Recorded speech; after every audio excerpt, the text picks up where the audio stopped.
Hey guys, tonight we're stepping into the silk slippers of history's most famous short king, Napoleon Bonaparte. Picture this.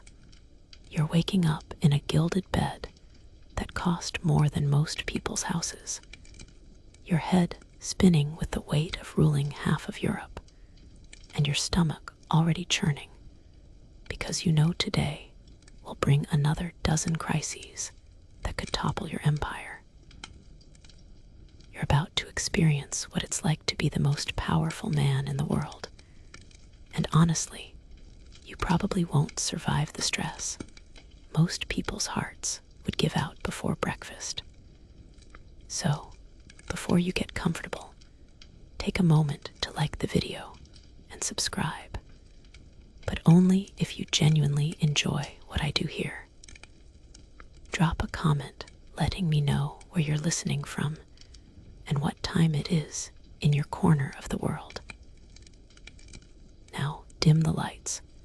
Maybe turn on a fan for that soft background hum.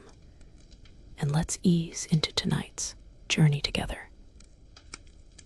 Your eyes flutter open in the pale pre-dawn light, filtering through the heavy curtains of your bedroom at Malmaison.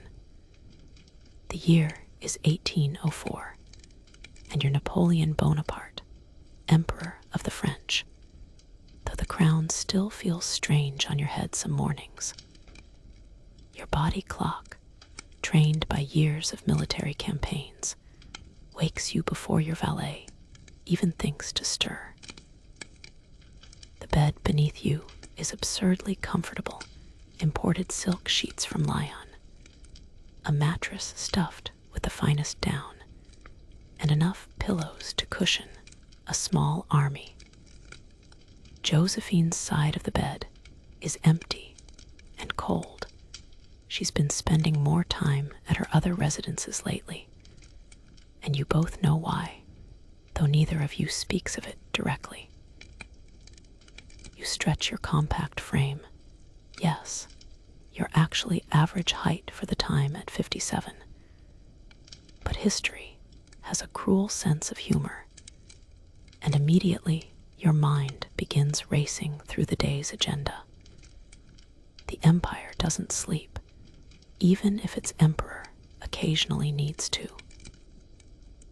Your bedside table holds a collection of items that would make any world leader jealous. Coded messages from your spies across Europe, preliminary battle reports from your generals, and a small leather journal where you jot down ideas that come to you in the middle of the night. Most leaders wake up wondering what to have for breakfast. You wake up wondering which European capital to reshape next. The morning air carries the scent of roses from Josephine's beloved garden, mixed with the distant smell of wood smoke from the servants' quarters. Your personal quarters reflect your contradictory nature, opulent enough to impress visiting dignitaries, yet practical enough for a man who once slept on battlefields. Military maps cover one wall, their surfaces marked with pins, and colored thread showing troop movements across your vast territories. Books line another wall, everything from ancient Roman histories to modern treatises on engineering. You've always been a voracious reader, consuming knowledge like other men consume wine. Historians still argue whether your legendary energy came from genuine passion for power or a deep-seated insecurity that drove you to constant achievement. What they all agree on is that you rarely stayed still for long. Even now, as you swing your legs over the side of the bed, your mind is already 3 steps ahead, planning not just the day, but the week, the month, the campaign season ahead. Your bare feet touch the cold marble floor, and you feel that familiar surge of purpose that has driven you from a minor Corsican noble to the master of continental Europe. The morning routine is about to begin, and with it, another day of carrying the weight of an empire on your shoulders. You can already hear the soft footsteps of your valet approaching, Louis Constant, who knows better than to keep you waiting. The day ahead will bring military planning, diplomatic maneuvering, administrative duties, and the constant pressure of maintaining power in a world where everyone wants to see you fall. But first, you need to transform from the man who occasionally doubts himself in the quiet moments before dawn into the emperor who never shows weakness to the world. You hear the soft knock at your door, 3 gentle raps, precisely timed, and Constant enters with the practiced silence of someone who's learned that waking an emperor requires finesse. He carries a silver tray with your morning essentials, a cup of strong coffee, still steaming, and a small glass of brandy that you'll probably ignore, but insist on having anyway. The coffee is a necessity, the brandy is theater. Everything in your life has become theater, and you're both the star and the director of this elaborate production. Sire, Constant murmurs, bowing his head just enough to show respect without looking servile. You've trained your household staff well. They understand that you prefer efficiency over excessive ceremony, at least in private. In public, you'll endure hours of bowing and scraping, but in your personal chambers, you want competence above all else. The man sets down the tray and immediately begins preparing your wash basin with warm water that's been heated to exactly the temperature you prefer. These details matter because when you're managing an empire, the small comforts keep you sane. Your morning ablutions are surprisingly elaborate for someone who once prided himself on battlefield practicality. You splash your face with the warm water, then apply a mixture of cologne and lavender water that Josephine initially chose for you. The scent has become part of your identity. Your enemies have learned to associate it with your presence, and your allies find it oddly comforting. You've discovered that scent is a powerful tool in the arsenal of power. People remember how you smell almost as much as what you say. As you towel off your face, your secretary Burian enters with an armload of correspondence that arrived during the night. The man looks like he hasn't slept, because he probably hasn't, but his eyes are sharp and his manner brisk. You've surrounded yourself with people who understand that the empire operates on a schedule that would kill ordinary mortals. The dispatches from Vienna, sire, he says, spreading the papers across your dressing table, and the latest reports from the Grand Armée. You begin reading while Constant helps you into your morning clothes, a simple white shirt, dark breeches, and the green uniform coat that has become your signature. The correspondence reveals the usual mixture of triumph and crisis that defines imperial life. Your forces in Austria are consolidating their recent victories, but supply lines are becoming stretched. The British are stirring up trouble in the Mediterranean again, and there are whispers of a new coalition forming against you. Some mornings, you wonder if you're the only person in Europe who actually sleeps. Quirky reality of your correspondence routine is that you dictate responses while getting dressed, often speaking so quickly that Burian has developed his own system of shorthand to keep up. You'll fire off instructions to generals, responses to diplomatic overtures, and administrative orders, all before most people have finished their first cup of coffee. Your mind works like a military operation itself, multiple objectives, coordinated timing, and contingency plans for every scenario. Historians still argue whether your legendary ability to multitask was genuine genius, or simply the result of consuming dangerous amounts of caffeine and nervous energy. What's certain is that you've mastered the art of compartmentalization. While discussing troop movements in Prussia, you're simultaneously approving the design for a new bridge in Paris and mentally composing a letter to your brother Jerome about his latest romantic scandal. It's exhausting just thinking about it, but somehow you thrive on this organized chaos. Between sips of coffee and the rustle of papers, you catch glimpses of yourself in the mirror. Your hair is getting thinner, the stress of empire, probably, and there are lines around your eyes that weren't there when you first seized power. But your gaze is still sharp, still calculating, still carrying that intensity that makes grown men nervous. You're not just reading these reports, you're seeing patterns, connections, opportunities that others miss. This morning ritual isn't just about getting dressed and catching up on news.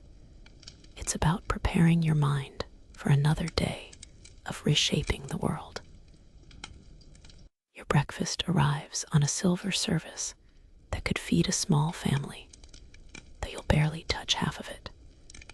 The meal is deliberately simple: fresh bread, butter, a soft-boiled egg, and some fruit, because you've learned that rich food slows down your thinking, and you need every mental advantage you can get. The ornate dining room where you take your morning meal doubles as an informal war room, with maps of Europe spread across the mahogany surface alongside your coffee cup and morning newspapers. You eat methodically, each bite calculated to provide energy without causing drowsiness, while your chief of staff reads aloud from the intelligence reports that arrived overnight. The Grande Armée is performing well in their current positions, but you're already thinking 3 moves ahead. Your enemies expect you to consolidate your recent gains, perhaps even negotiate from a position of strength. They're wrong, of course. You're planning your next offensive while they're still trying to understand your last one. Morning newspapers make for interesting reading, though you take them with a grain of salt. The French press writes what you want them to write, and the foreign papers are mostly propaganda designed to make you look like a monster. The truth, as always, lies somewhere in between. You've become skilled at reading between the lines, understanding that information is just another weapon in your arsenal. A favorable story planted in the right newspaper can be worth 1,000 soldiers in terms of public opinion. Your breakfast conversation this morning focuses on the upcoming campaign season. General Berthier joins you, spreading additional maps across the table and explaining the latest intelligence about enemy troop movements. You listen while simultaneously calculating supply requirements, march times, and weather patterns. Your mind works like a chess master's, seeing not just the current position, but dozens of moves into the future. The quirky thing about your strategic planning is that you often make crucial decisions while buttering your bread. Some of history's most important battles were conceived over breakfast. Logistical challenges of moving an army across Europe are staggering, and you've become something of an expert in what your generals call the science of impossibility. You need to coordinate the movement of thousands of men, horses, artillery pieces, and supply wagons across terrain that ranges from mountain passes to river crossings. Each route has to be mapped, each supply depot positioned, each contingency planned. And you're doing all of this while most people are still deciding what to wear for the day. Historians still argue whether your genius lay in military strategy or in the administrative ability to make your strategies actually work. The truth is probably that you excel at both, but the breakfast planning sessions reveal your true strength, the ability to see the big picture while never losing sight of the crucial details.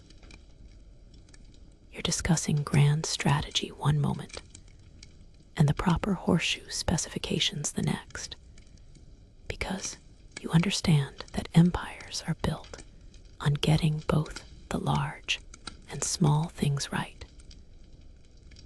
Your correspondence secretary enters with a fresh batch of messages, including several from your marshals, requesting clarification on their orders.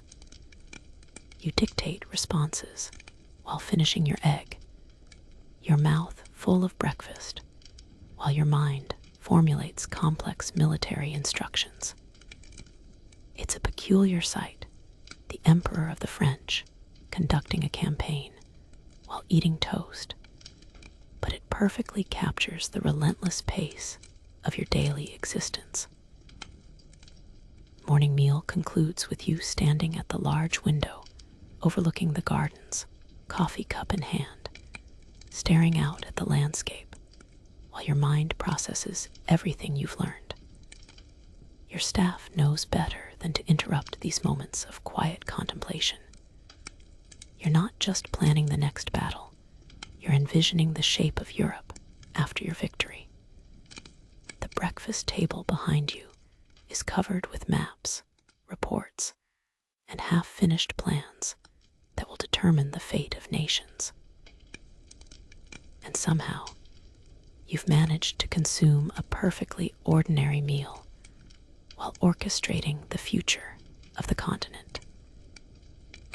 The morning audience chamber fills with the usual collection of sycophants, genuine petitioners, and political operatives, all carefully arranged by your staff according to a complex hierarchy that would make a medieval king jealous.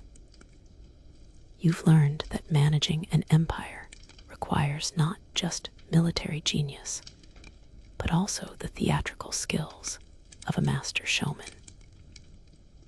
Every entrance, every gesture, every word is calculated to reinforce your authority, while gathering the information you need to keep your enemies close and your allies closer. Your throne, though you prefer to call it a chair, sits elevated on a small dais that puts you literally and figuratively above everyone else in the room. The positioning isn't accidental. You've discovered that making people look up at you changes the entire dynamic of a conversation. The morning light streams through tall windows, illuminating the elaborate court dress of your visitors, while casting your own face in dramatic shadows. Even the lighting is part of your political strategy. The first petitioner is a wealthy merchant from Lyon complaining about new tax assessments. You listen with apparent patience while mentally calculating how much revenue his complaints represent, and whether keeping him happy is worth the political cost. Your response is measured, showing enough concern to demonstrate that you care about your subjects, while making it clear that the needs of the empire come first. The merchant leaves thinking he's made progress, but you've actually learned valuable information about tax collection efficiency in the provinces. A delegation of nobles follows, their elaborate clothing and practiced bows masking what you know are serious reservations about your policies. These men represent old families who remember when kings ruled by divine right rather than military conquest. You treat them with exquisite courtesy while making subtle references to the fate of aristocrats who opposed the revolution. The conversation is a delicate dance of mutual respect and barely concealed threats, conducted with the kind of diplomatic language that says everything while committing to nothing. The quirky reality of court politics is that you've had to learn an entirely new set of skills that weren't covered in artillery school. Reading facial expressions, interpreting tone of voice, understanding the subtext of seemingly innocent questions. These abilities are now as important as your military tactics. You've become expert at the art of the meaningful pause, the strategic silence that makes people reveal more than they intended.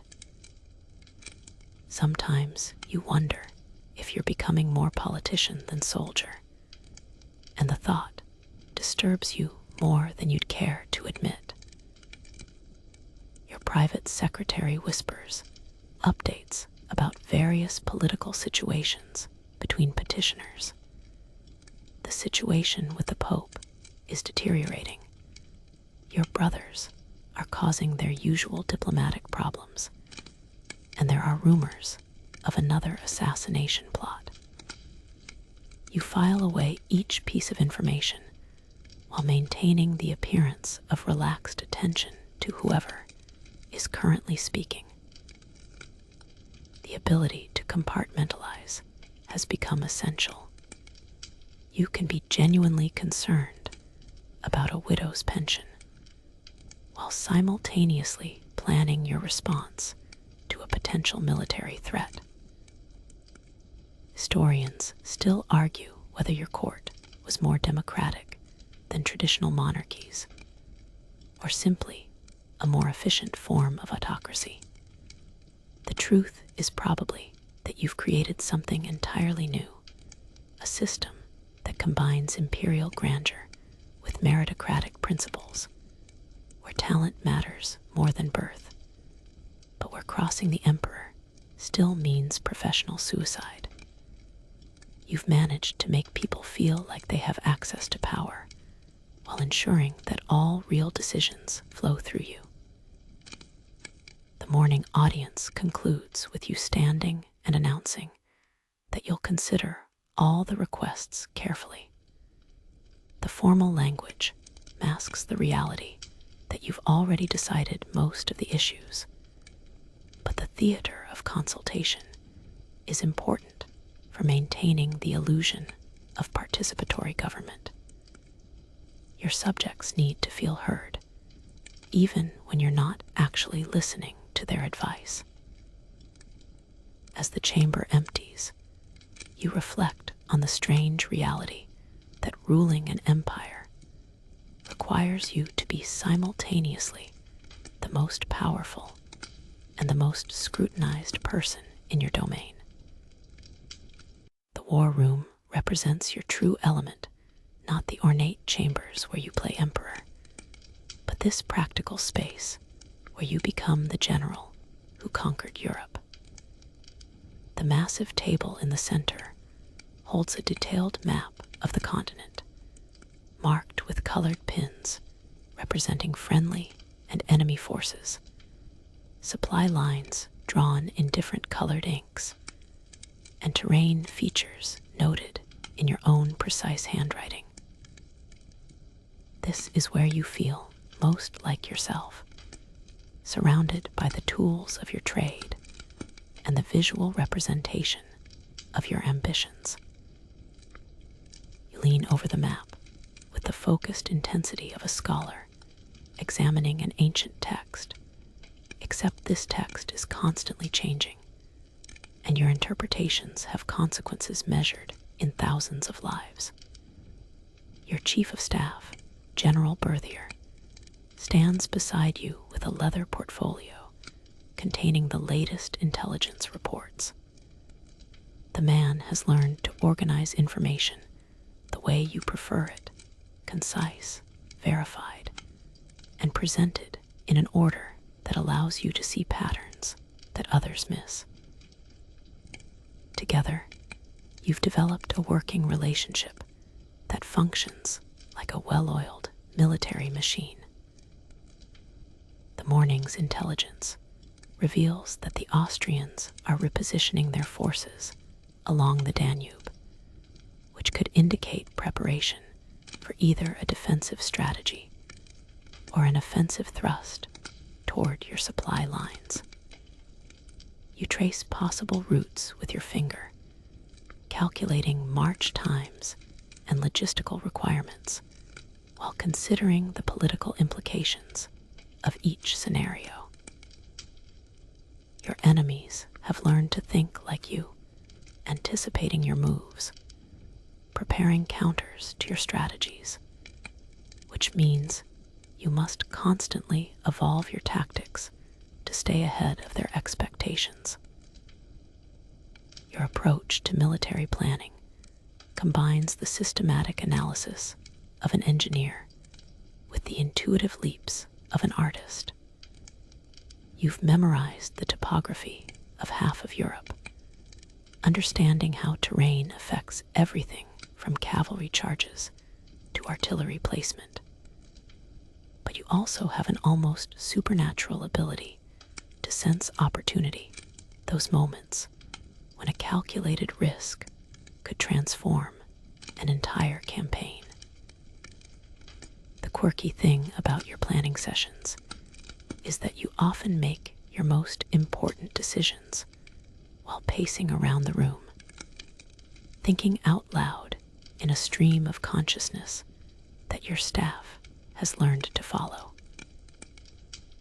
Logistics of moving armies across vast distances require a different kind of genius than battlefield tactics. You're calculating not just where to move your troops, but how to feed them, where to find forage for the horses, how to maintain supply lines across hundreds of miles of potentially hostile territory.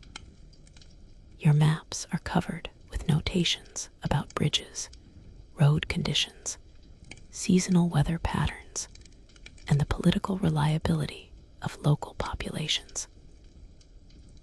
You've learned that amateur strategists think about battles, while professional generals think about supply chains.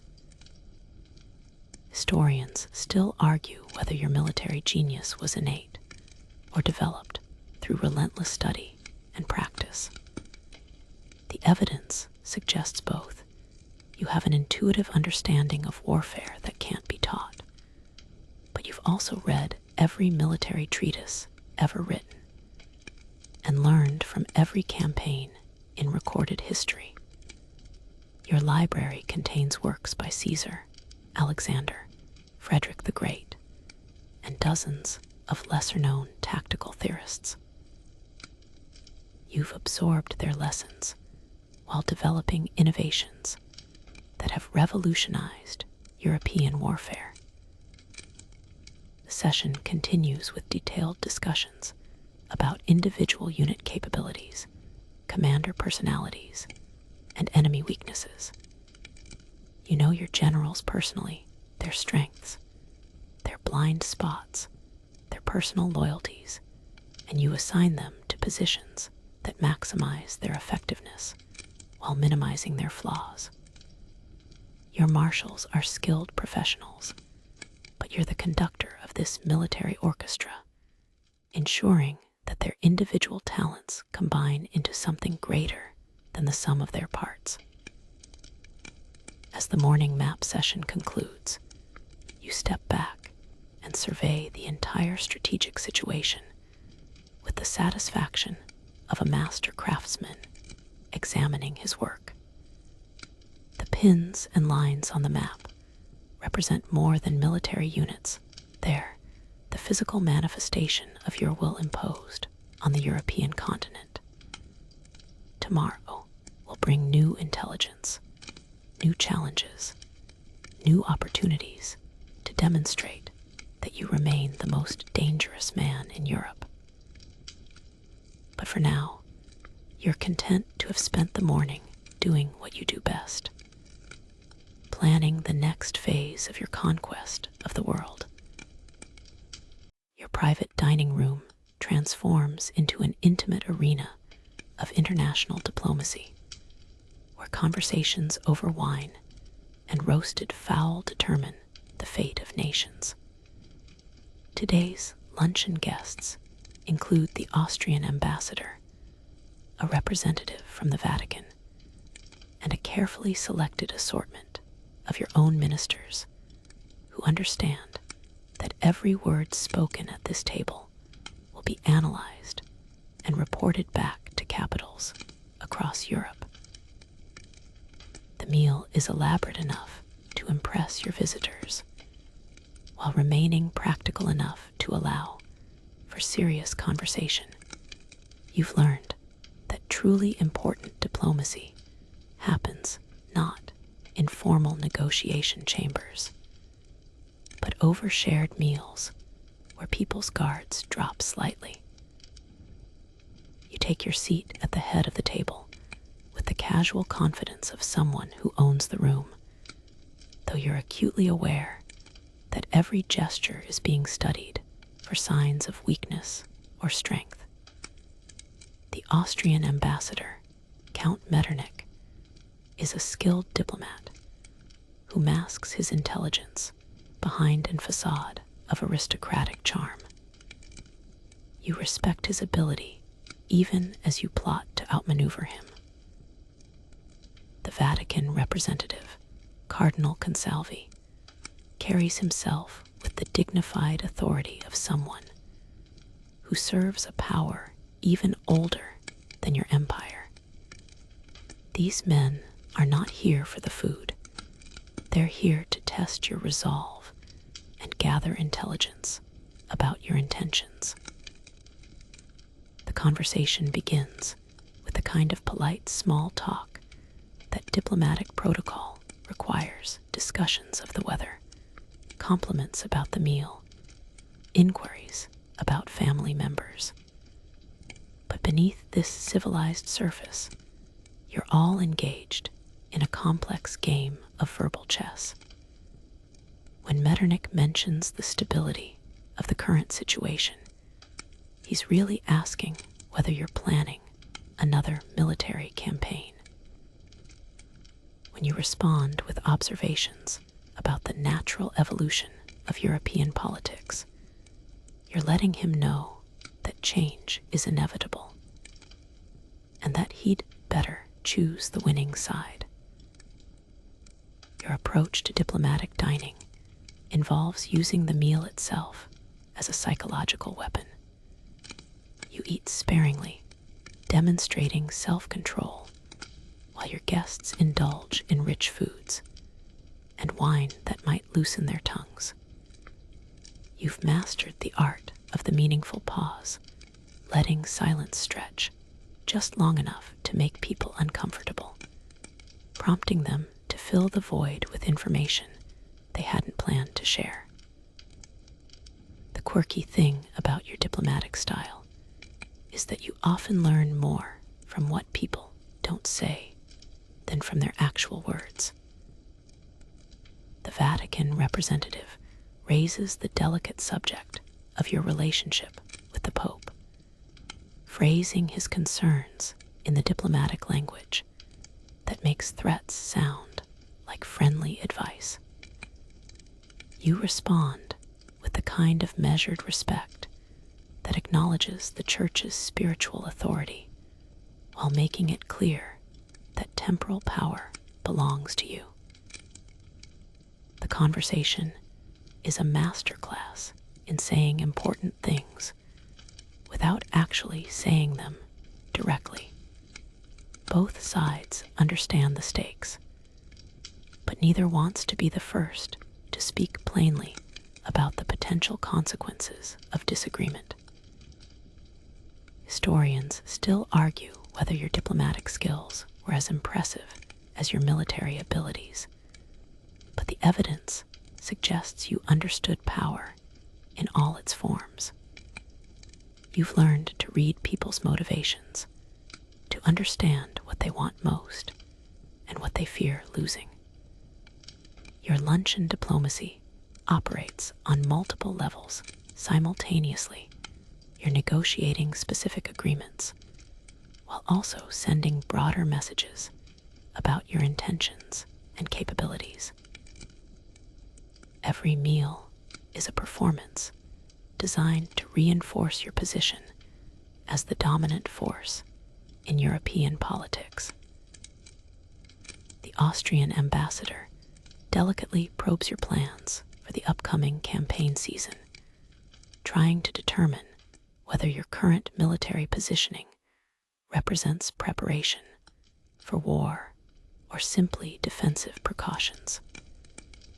You respond with observations about the beautiful spring weather and how it always makes you think of travel, which could mean anything or nothing depending on how he chooses to interpret your words. This is diplomacy at its most refined, conveying precise meanings through seemingly innocent conversation, while maintaining plausible deniability about your actual intentions. As the meal concludes, you stand and offer the traditional toast to the health of your guest sovereigns, a gesture that acknowledges their legitimacy while subtly reminding them of your own power. The men leave your table with more questions than answers, which is exactly what you intended. They'll spend the rest of the day trying to decipher your true intentions, while you move forward with plans they can't even imagine. In the game of international diplomacy, information is power, and you've just demonstrated that you know how to control both. Your private office becomes the nerve center of an empire that spans from the Atlantic to the borders of Russia, and the afternoon is dedicated to the mundane but crucial work of actually governing millions of people. The ornate desk before you is covered with reports, budgets, legal documents, and administrative proposals that represent the unglamorous reality of imperial power. You've discovered that conquering territories is the easy part. The real challenge is making them function as a coherent political entity while maintaining the loyalty of populations who may not have chosen to be part of your empire. The afternoon begins with a review of tax collection reports from your various departments, each representing a different challenge in administrative efficiency.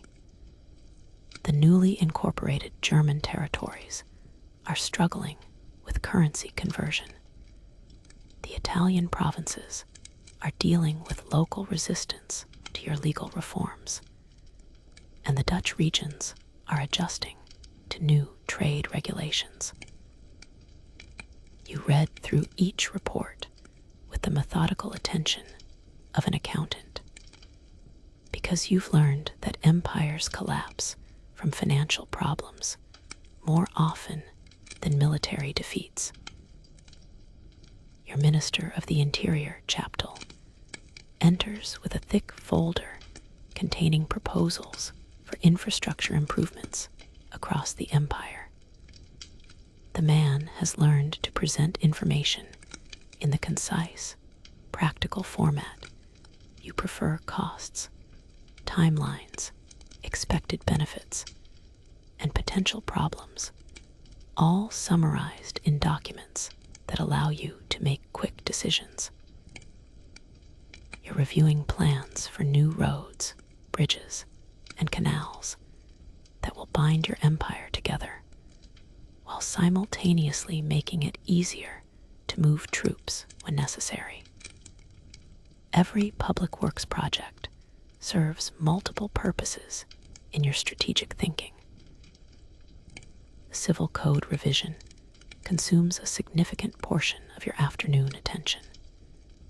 You've been personally involved in crafting this legal framework that will govern civil relationships across your territories, and you take pride in creating something that balances individual rights with state authority. The quirky reality of your administrative work is that you're simultaneously acting as emperor, chief judge, and legislative draftsman, writing laws that will affect millions of people you'll never meet. Your legal training from your youth has proven more valuable than you expected when you were studying to be an artillery officer. Educational reform proposals demand your attention next, as you've decided that creating loyal citizens requires controlling what they learn in school. The reports outline curricula designed to produce competent administrators, skilled technicians, and patriotic Frenchmen who understand their place in your imperial system. You're essentially trying to reshape European civilization one classroom at a time, which is either visionary or megalomaniacal depending on your perspective. Your enemies would probably vote for megalomaniacal, but you prefer to think of it as comprehensive planning. Historians still argue whether your administrative innovations were genuinely progressive or simply more efficient forms of autocracy. The evidence suggests that you've created governmental systems that are simultaneously more democratic than traditional monarchies and more centralized than anything Europe has ever seen. Your empire operates on merit-based advancement, uniform legal codes, and standardized administrative procedures, but all roads lead back to your personal authority. You've managed to make tyranny look like enlightened governance. The afternoon's work includes reviewing personnel reports from across your administration, because you've learned that the quality of your subordinates determines the success of your policies. You're reading evaluations of prefects, judges, tax collectors, and military commanders, making decisions about promotions, transfers, and dismissals based on detailed assessments of their competence and loyalty. Your empire depends on having the right people in the right positions, and you've become skilled at identifying talent while weeding out incompetence. As the administrative session concludes, you lean back in your chair and contemplate the strange reality that you're spending your afternoon managing sewage systems in Hamburg and tax disputes in Milan.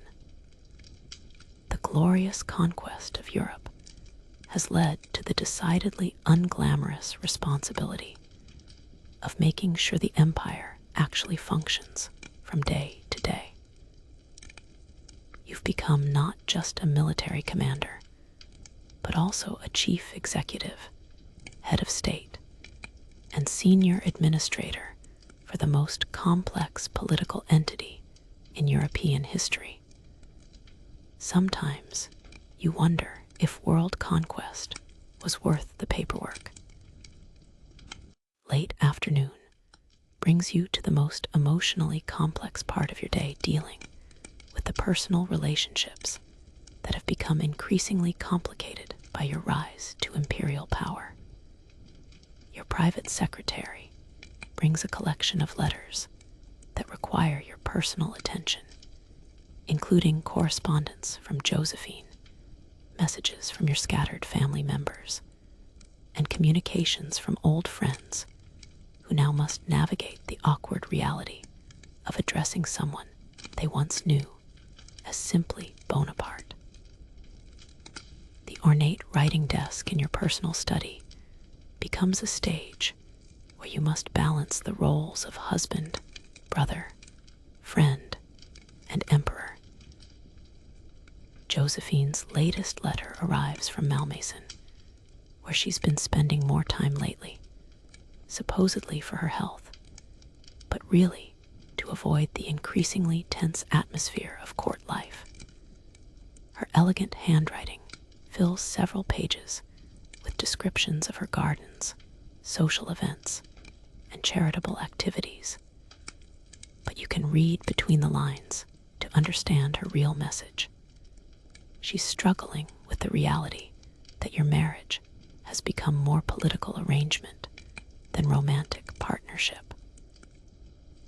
The passion that once defined your relationship has cooled into the kind of affectionate respect that makes for stable governance, but unsatisfying personal life. Your response to Josephine requires careful consideration, because your letters to each other have become semi-official documents that will be preserved for posterity. You write with genuine affection about shared memories and mutual concerns, but you're also aware that future historians will analyze every word for insights into your character and motivations. The quirky challenge of being a historical figure is that even your private correspondence becomes public performance, making authentic emotional expression nearly impossible. The family letters present their own diplomatic challenges, as your siblings have discovered that being related to an emperor brings both privileges and expectations they're not always prepared to handle. Jerome has gotten himself into another romantic scandal that threatens to become a diplomatic incident. Caroline is complaining about her husband's military assignments, and Lucian continues to criticize your political decisions with the kind of brotherly honesty that would be treason from anyone else. You've learned to respond to family drama with the same strategic thinking you apply to international crises. Your correspondence with old friends reveals the personal cost of your rise to power. Men who once shared meals and jokes with you now write formal letters addressed to His Imperial Majesty, maintaining the kind of respectful distance that makes genuine friendship impossible.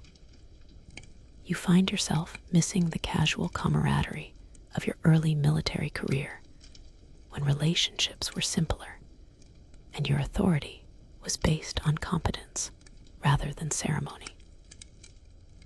The isolation of supreme power is something no one warns you about when you're climbing the ladder of ambition. Historians still argue whether your personal relationships were sacrificed for political advantage, or simply became casualties of circumstances beyond your control. The evidence suggests that you've tried to maintain authentic connections while managing the reality that every personal relationship now has political implications.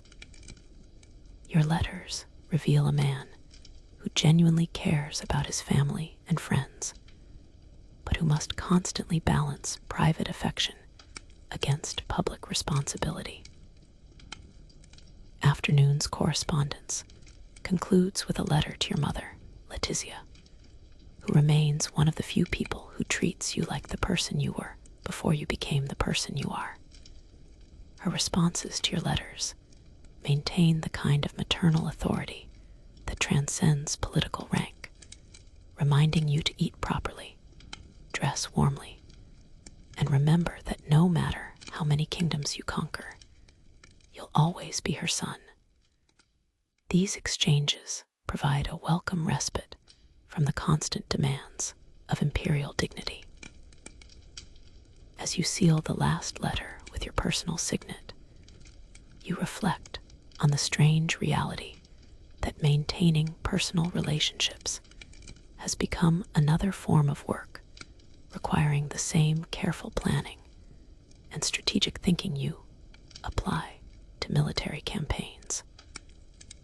You've learned to compartmentalize your emotions, expressing genuine feelings while remaining aware of their political implications.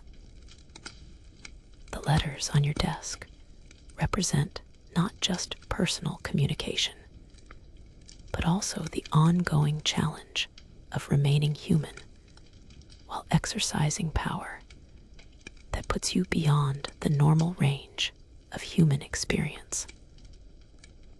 The setting sun transforms the parade ground into a stage where military precision meets imperial theater, and you assume the role that feels most natural, the general reviewing his forces. Your evening inspection of the troops stationed at your residence serves multiple purposes, maintaining military discipline, demonstrating your continued connection to the army that brought you to power, and providing the kind of martial spectacle that reinforces your authority through visual impact. The soldiers lined up in perfect formation represent not just military units, but also the physical manifestation of your will imposed on the European continent. You emerge from your residence in the uniform that has become your trademark, the simple green coat of the Guard, deliberately understated compared to the elaborate military dress favored by traditional monarchs. The choice is strategic. It signals that you remain a soldier at heart, while acknowledging the practical reality that battlefield simplicity has become imperial elegance. Your presence on the parade ground creates a ripple of attention that passes through the ranks like electricity, reminding everyone present that they're in the presence of the man who revolutionized European warfare. The inspection begins with your personal guard, the elite troops who accompany you everywhere and who represent the finest soldiers in your army. These men have followed you through campaigns across Europe, and their loyalty is based on shared experience rather than ceremonial obligation. You move through their ranks with the practiced eye of someone who can assess military readiness at a glance, checking equipment, posture, and the kind of subtle signs that indicate whether a unit is prepared for combat or simply going through the motions. Your approach to military reviews combines the systematic thoroughness of a professional officer with the psychological insight of someone who understands that morale is as important as materiel. You speak briefly with individual soldiers, asking about their families, their service records, and their opinions about current conditions. These conversations serve multiple purposes. They provide you with unfiltered information about the Army's condition. They demonstrate your personal interest in the welfare of your troops, and they reinforce the kind of direct relationship between commander and soldier that makes armies fight harder. The evening review includes a demonstration of military exercises that showcase the tactical innovations your army has developed during years of constant warfare.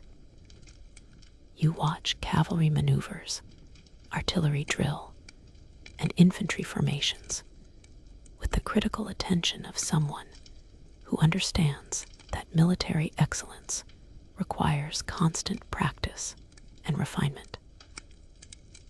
The quirky thing about your military reviews is that you often suggest improvements on the spot, turning ceremonial inspections into impromptu training sessions that keep your forces sharp. Historians still argue whether your legendary rapport with ordinary soldiers was genuine affection or calculated political theater. The evidence suggests it was both. You genuinely respect military competence and understand that success in battle depends on the quality of the men in the ranks. But you're also aware that your relationship with the army is the foundation of your political power. Your soldiers know that you share their risks and understand their sacrifices, which makes them willing to follow you into battles that other commanders couldn't even attempt. The review concludes with a brief ceremony recognizing soldiers who have distinguished themselves in recent service. You personally award medals and promotions, using the occasion to reinforce the meritocratic principles that have made your army more effective than the traditional forces of your enemies. The men receiving recognition represent the kind of individual excellence that becomes collective strength when properly organized and led. As darkness falls and torches illuminate the parade ground, you address the assembled troops with the kind of speech that has become your trademark: brief, direct, and focused on shared purpose rather than elaborate rhetoric. You remind them that they represent not just the French army, but also the revolutionary principles that have transformed European society. The soldiers respond with the kind of enthusiasm that comes from genuine belief in their cause and confidence in their commander. The evening military review ends with you standing alone on the reviewing stand, watching your troops march back to their quarters with a precision that reflects years of training and experience. These men are the instrument of your power, the means by which you've reshaped the map of Europe and challenged the established order of centuries. Tomorrow, they may be called upon to march toward new campaigns, and you need to ensure they remain ready for whatever challenges lie ahead.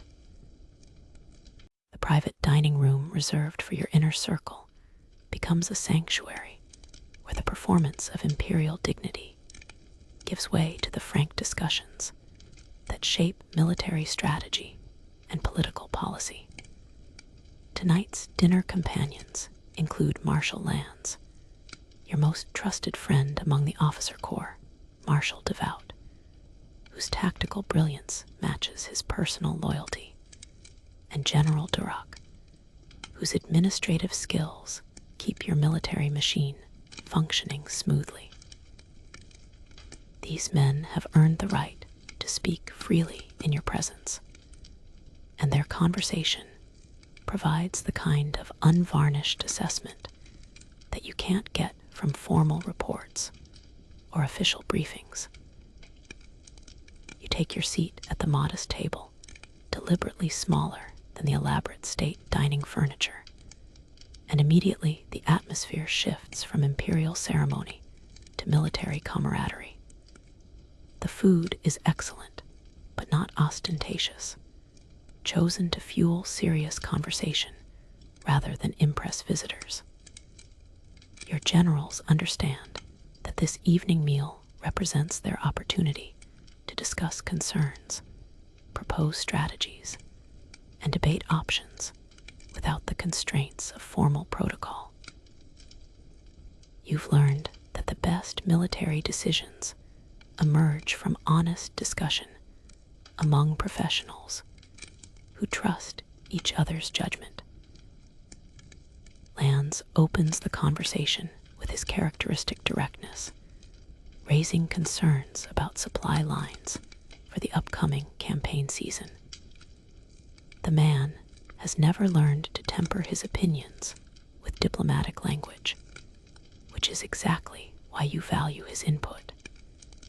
He speaks about logistical challenges with the same passion other men reserve for discussing their mistresses, and his attention to practical details has saved your army from disasters that more glamorous generals might have overlooked.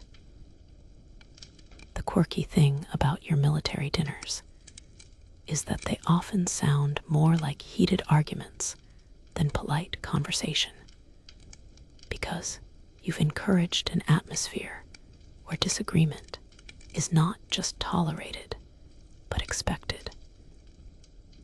Devout contributes his systematic analysis of enemy capabilities, presenting intelligence assessments with the methodical precision that makes him your most reliable field commander.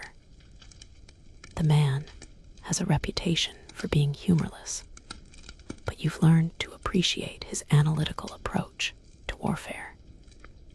He breaks down complex strategic situations into manageable components, helping you understand not just what your enemies are doing, but why they're doing it. His reports often contradict the optimistic assessments from other sources, but you've learned to trust his judgment over more agreeable opinions. The conversation turns to personnel matters, and you find yourself discussing the strengths and weaknesses of commanders across your army. Duroc provides updates on morale issues, disciplinary problems, and the kinds of personal dramas that can affect military performance. You're reviewing not just tactical capabilities, but also the human factors that determine whether armies fight effectively or collapse under pressure. The discussion reveals your understanding that military leadership involves managing personalities as much as planning battles. Your generals raise delicate questions about political developments that could affect military operations, and you find yourself explaining diplomatic initiatives that might seem inconsistent with your military posture. The men around this table understand that warfare and politics are inseparable, but they sometimes need reassurance that your civilian advisors aren't undermining military objectives. You've learned to balance their concerns with the reality that successful empires require both military strength and political sophistication. Historians still argue whether your relationship with your marshals was based on genuine friendship or simply effective management of subordinates. The evidence suggests that you've managed to combine professional respect with personal affection, creating a command structure that functions more effectively than traditional military hierarchies. Your generals know that you share their risks and understand their challenges, which makes them willing to execute orders that might seem impossible to outside observers. The dinner conversation includes frank assessments of your enemy's capabilities and intentions, with each general contributing intelligence and analysis from their respective areas of responsibility. You're discussing not just current threats, but also long-term strategic challenges that could affect your empire's stability. The men around this table are planning not just the next campaign, but the next decade of European warfare, and their insights help you understand the evolving nature of military conflict. As the evening progresses, the conversation becomes more personal, touching on family concerns, health issues, and the kind of human factors that affect military performance. You're learning about problems that won't appear in official reports, but that could influence critical decisions in future campaigns. Your generals trust you with information about their personal lives because they understand that you genuinely care about their welfare beyond their military usefulness. The dinner concludes with you standing and offering a toast to the continuing success of the Grande Armée, a gesture that acknowledges both past achievements and future challenges. Your generals respond with the kind of enthusiasm that comes from shared experience and mutual respect. As they prepare to leave, you reflect on the reality that these men represent not just military subordinates, but also the closest thing to genuine friends that your position allows. Tomorrow will bring new challenges, but tonight you've been reminded that even emperors need trusted advisors who aren't afraid to tell them the truth.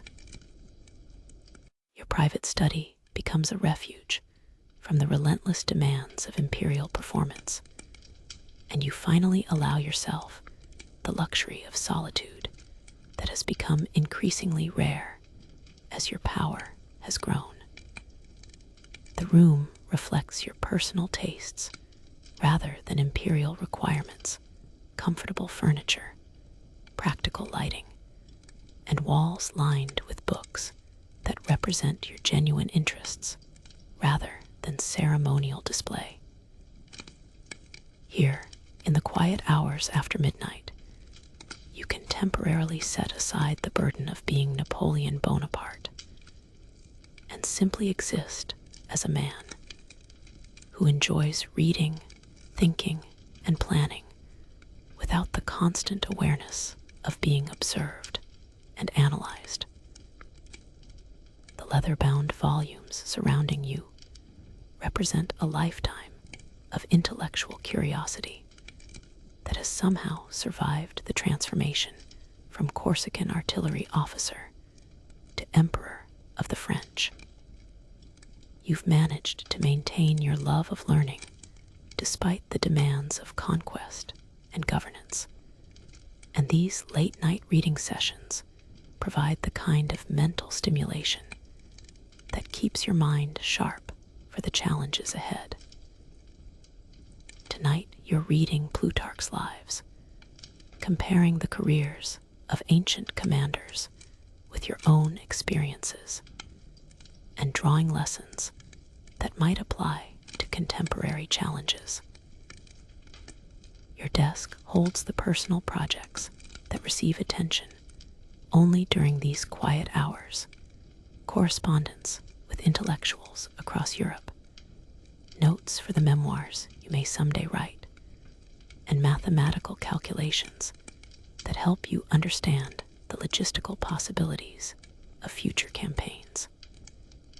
The quirky reality of your private time is that you often find yourself working on problems that have no immediate practical application, but that satisfy your intellectual curiosity.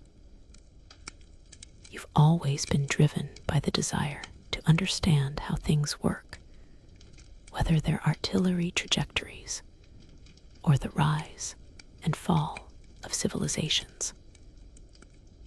Solitude allows you to reflect on the day's events without the need to maintain the confident demeanor that imperial dignity requires. You can acknowledge doubts, consider alternative approaches, and evaluate your performance with the kind of honest self-assessment that would be impossible in the presence of others. The late night hours provide the opportunity for the kind of introspection that helps you understand not just what you've accomplished, but also what you might do differently in similar circumstances. Your reading tonight focuses on the career of Julius Caesar, and you find yourself comparing his political challenges with your own experiences in managing the complex relationship between military success and civilian authority. The parallels are striking. Both of you crossed rivers that changed the course of history. Both faced the challenge of transforming military conquest into stable governance, and both discovered that absolute power creates as many problems as it solves. The ancient world provides perspective on contemporary challenges, reminding you that the fundamental problems of leadership remain constant across centuries. Historians still argue whether your intellectual pursuits were genuine interests or simply another form of political preparation. The evidence suggests that you've maintained a sincere love of learning that goes beyond its practical applications. Your private library includes works on mathematics, engineering, history, literature, and natural philosophy, representing the kind of broad intellectual curiosity that was characteristic of Enlightenment thinking. You've managed to remain a student even while serving as emperor. The late-night solitude also provides time for the kind of strategic thinking that requires sustained concentration without interruption. You're developing plans that extend far beyond immediate military objectives, envisioning the kind of European civilization that might emerge from your current campaigns. The books around you inform this long-term thinking, providing historical perspective on the challenges of creating lasting political institutions and the factors that determine whether empires survive or collapse. Your correspondence with intellectuals across Europe continues even during these quiet hours, as you dictate letters to scholars, scientists, and writers who provide insights into developments beyond the military and political spheres. You've maintained relationships with thinkers who challenge your assumptions and provide alternative perspectives on the changes you're implementing. These exchanges remind you that conquest is only the beginning of the process of creating a new European order. As the night deepens and the candles burn lower, you find yourself contemplating the strange reality that you've become a historical figure while still living your life. The books on your shelves contain accounts of men who faced similar challenges in previous centuries, and you understand that future generations will study your decisions with the same analytical attention you're currently applying to ancient commanders. The thought is both inspiring and sobering. Inspiring because it confirms the historical significance of your achievements. Sobering because it reminds you that history judges more harshly than contemporary observers. The late-night reading session concludes with you closing the book and sitting quietly in the candlelight, allowing your mind to process the day's experiences and the evening's intellectual stimulation. These moments of solitude have become essential to your mental health, providing the kind of restoration that makes it possible to resume the demanding performance of imperial leadership tomorrow. The quiet hours in your study represent not just personal indulgence, but also professional necessity. Even emperors need time to think. Finally, make your way to the imperial bedchamber, but sleep remains elusive as your mind continues to process the day's complexities and tomorrow's challenges. The elaborate bed that once seemed like the ultimate symbol of your success now feels like another stage where you must perform the role of the confident emperor, even in your dreams. You lie in the darkness, listening to the distant sounds of the palace settling for the night, while your thoughts refuse to quiet themselves enough to allow genuine rest.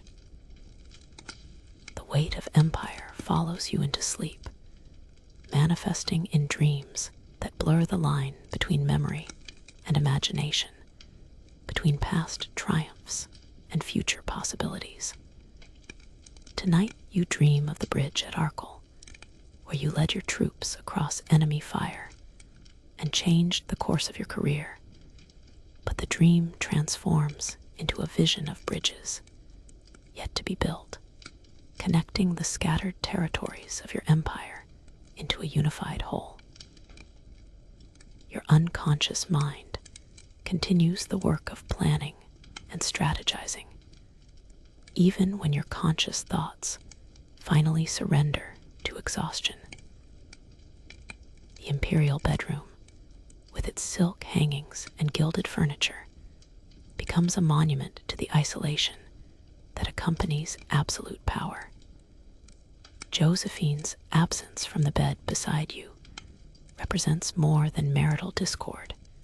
It symbolizes the personal cost of the ambitions that have driven you from obscurity to the throne of Europe. You've gained the power to reshape continents, but lost the simple human connections that once provided comfort and support.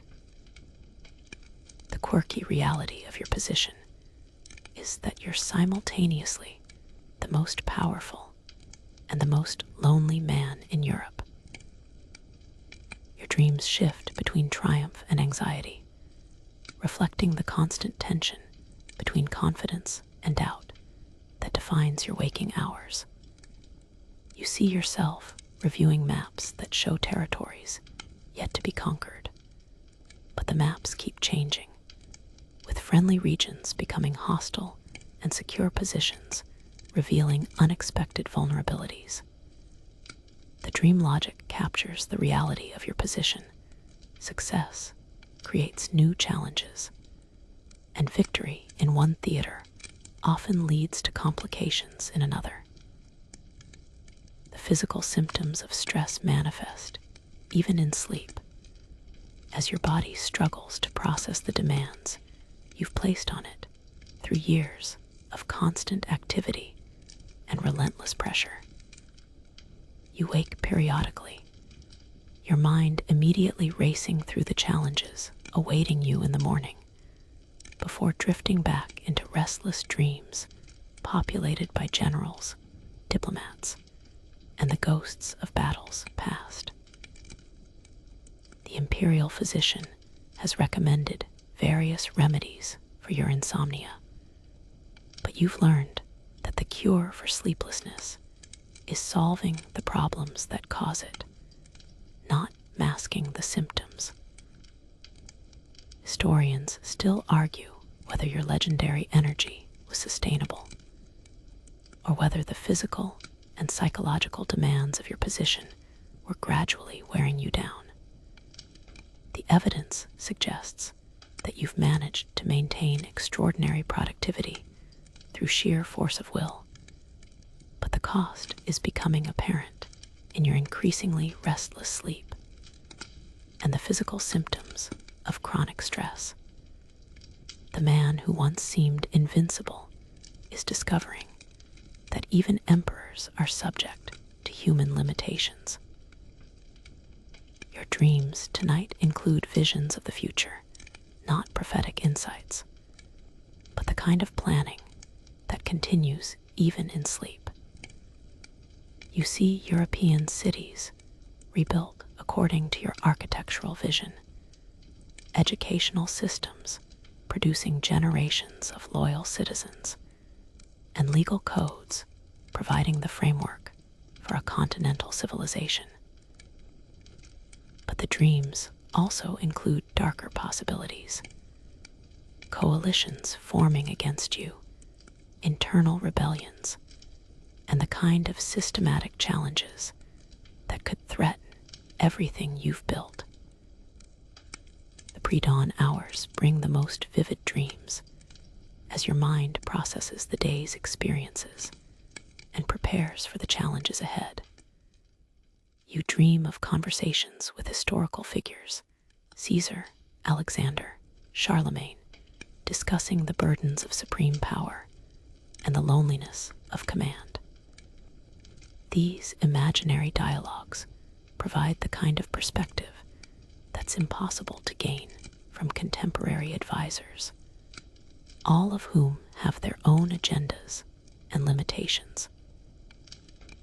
As the first light of dawn begins to filter through the heavy curtains, your sleep becomes lighter, more fragmented, punctuated by moments of semi-consciousness when you're aware of both the dream world and the approaching reality of another day.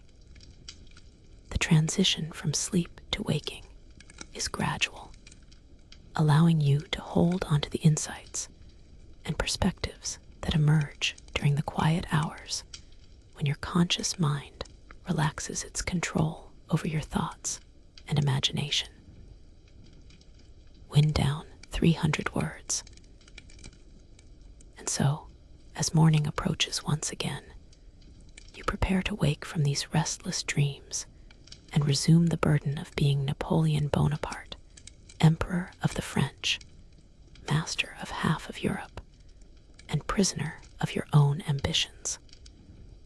The cycle begins anew: the correspondence, the military planning, the diplomatic maneuvering, the administrative duties, and all the countless responsibilities that come with reshaping the world according to your vision. But here, in these quiet moments before dawn, you're simply a man who once dreamed of greatness and discovered that achieving it meant sacrificing almost everything that makes life worth living.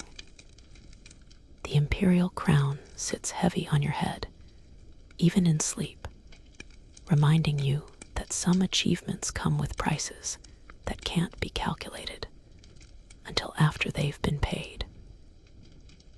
The palace around you settles into the deepest quiet of the night, and perhaps, finally, you can find a few moments of genuine rest. Your breathing slows, your mind quiets, and for just a little while, the weight of empire lifts from your shoulders. Tomorrow will bring new challenges, new opportunities, new reasons to doubt and to hope. But tonight, in this moment, you can simply be still.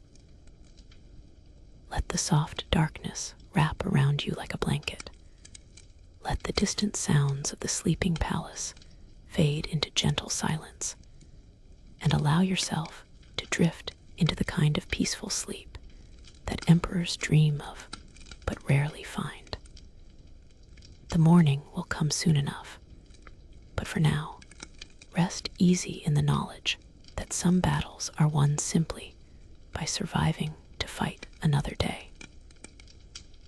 Close your eyes, breathe deeply, and let the weight of history settle into something manageable, something human, something that allows for dreams of simpler times and quieter moments. Sleep now, Napoleon. The empire can wait until morning.